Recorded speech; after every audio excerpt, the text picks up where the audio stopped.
Yeye ndiye mchawi anayewachukia watoto kuliko wote. Alinong'ona kimya kimya maneno ya uchawi. Nyoka wa dhahabu aliyekuwa shingoni mwake mara moja akapata uhai. Mchawi mmoja alipanda juu ya jukwaa. Alivua viatu vyake na kuutikisa kidole chake kimoja cha ajabu cha mguuni. Kwa amri yake, kila mtu aliyekuwapo alitua nywele bandia, wigi walizovaa. Waligusa ngozi za vichwa vyao zilizokuwa zimejaa vidonda vinavyooza. Watu hawa wote walikuwa wachawi. Walikuwa na chuki kali sana dhidi ya watoto. Waliapa kuangamiza watoto wote bila kubakisha hata mmoja. Msichana mmoja alipokea pipi kutoka kwa mchawi. Kisha tukio la kutisha likatokea. Baada ya kurejea nyumbani, miguu yake iligeuka kuwa makucha ya kuku.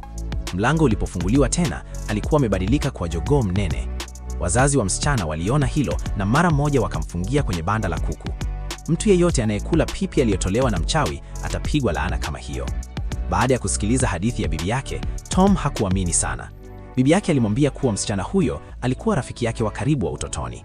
Hakuweza kusahau kamwe tukio la msichana kubadilika kuwa jogoo. Nao hawakujua kuwa hatari ilikuwa inakaribia kwa siri. Siku moja, Tom alikutana na mwanamke mmoja kwenye duka kubwa la vyakula. Mwanamke huyo polepole alinyosha mkono wake akimpa Tom pipi. Alipoona nyoka mdogo mkononi mwa mwanamke huyo, Tom alishtuka sana. Kwa bahati nzuri, bibi yake alimwita na mchawi akatoweka. Baada ya kurejea nyumbani, Tom alimweleza bibi yake kilichotokea.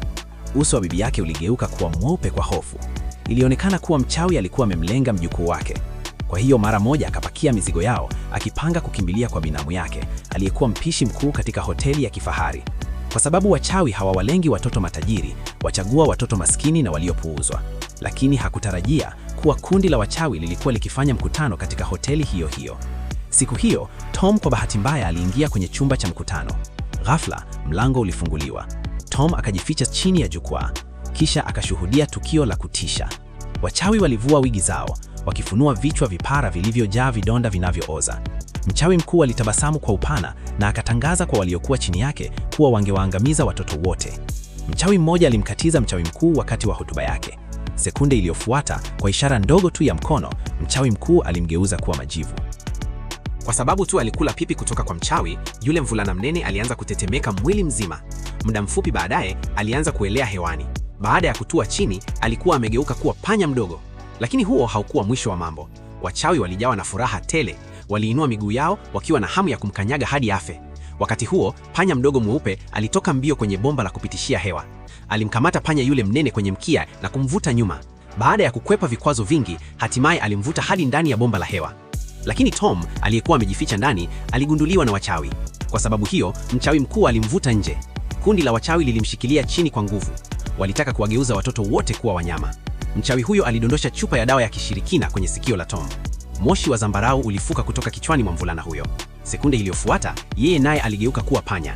Mchawi mkuu alimshika mkia wake kwa nguvu na kuchukua nyundo, akiwa tayari kumponda. Katika wakati ule wa hatari, yule panya mdogo mweupe alimng'ata didole mchawi mkuu kwa nguvu sana. Nyundo ilianguka kwa kishindo juu ya mkono wa mchawi mwenyewe. Panya huyo mdogo alifanikiwa kutoroka. Hali hii ilimkasirisha sana mchawi mkuu. Aliingiza mikono yake ndani ya bomba la hewa. Kucha zake ziliweza kurefuka bila kikomo. Alikuwa karibu kuwakamata wote watatu. Kwa bahati nzuri, feni ya kutolea hewa iliokoa maisha yao. Panya hao watatu walitoroka wakiwa hai. Tom alipendekeza waende kumtafuta bibi yake ili awasaidie. Bibi alijua kila kitu kuhusu wachawi na hakika angeweza kuwasaidia kugeuka kuwa binadamu tena. Hivyo walisafiri kupitia mabomba, wakapita jikoni na kutumia lifti hadi kufika chumbani kwake salama. Lakini walikuwa wadogo sana, hodi yao haikuweza kusikika.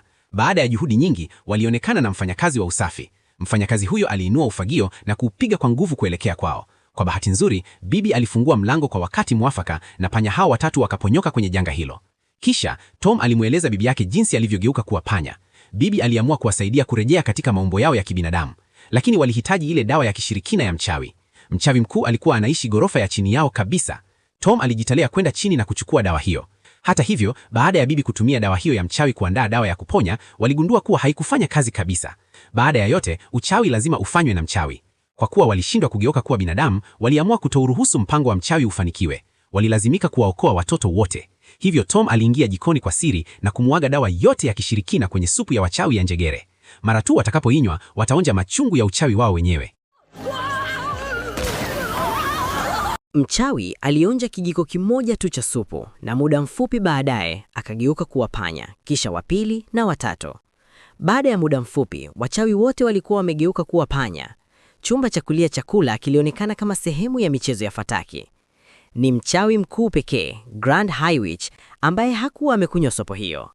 Walikuwa wamepanga kuwaangamiza watoto wote duniani, lakini hawakutarajia kwamba dawa hiyo ya kishirikina iliyokusudiwa watoto sasa ilikuwa imewekwa kwenye supu yao ya njegere. Akishuhudia wasaidizi wake wote wakigeuka kuwa panya, mchawi mkuu alikuwa amepandwa na hasira kali. Aliyepanga mpango huo alitumia fursa ya fujo hizo kutoroka haraka. Walikuwa na mpango mwingine. Bibi aliwapeleka wale panya watatu hadi kwenye chumba cha mchawi mkuu. Walikuwa wanakwenda kuiba dawa zote za kishirikina ili kusiwe na watoto zaidi watakaogeuzwa kuwa panya. Lakini chupa moja ilianguka kwa bahati mbaya. Tom aliruka haraka kwenda kuichukua. Hata hivyo, mchawi mkuu alirejea wakati huo huo. Ilionekana kuwa alikuwa amemtambua bibi tangu zamani kama yule mtoto aliyetoroka kipindi kile. Safari hii alikuwa amedhamiria kummaliza kabisa. Alinyoosha mikono yake na mikono hiyo ilianza kurefuka taratibu. Alikuwa karibu kumkamata bibi. Wale panya wadogo watatu walifikiri haraka kwa kukata tamaa. Walisukuma mitego ya panya chini ya miguu ya mchawi mkuu. Kwa amri ya Tom, mitego miwili ilifyatuka na kumkamata. Mchawi mkuu alipiga yowe kwa maumivu. Tom alitumia fursa hiyo akaruka hewani kupitia ule mtego wa panya.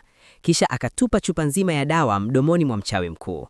Mchawi mkuu alianza kutetemeka na kurukaruka bila mpangilio. Sekunde iliyofuata akageuka kuwa panya mbaya sana. Alianza kuwafukuza wale panya wadogo watatu kwa fujo. Panya hao walikimbia kuokoa maisha yao, wakipita katikati ya mitego mingi. Wakati wakitoroka, yule panya mnene alishindwa kujizuia, akang'ata kipande cha jibini na hivyo akakamatwa na mchawi mkuu. Kwa bahati nzuri, bibi alichukua hatua haraka na kumfungia mchawi mkuu chini ya glasi. Tom alifungua sanduku la mchawi mkuu. Alikuta limejaa noti za pesa na daftari lenye taarifa za wachawi duniani kote. Kabla ya kuondoka, walimwachia paka mweusi wa mchawi mkuu ili acheze naye. Mara moja, chumba hicho kilijaa sauti kali za mayowe.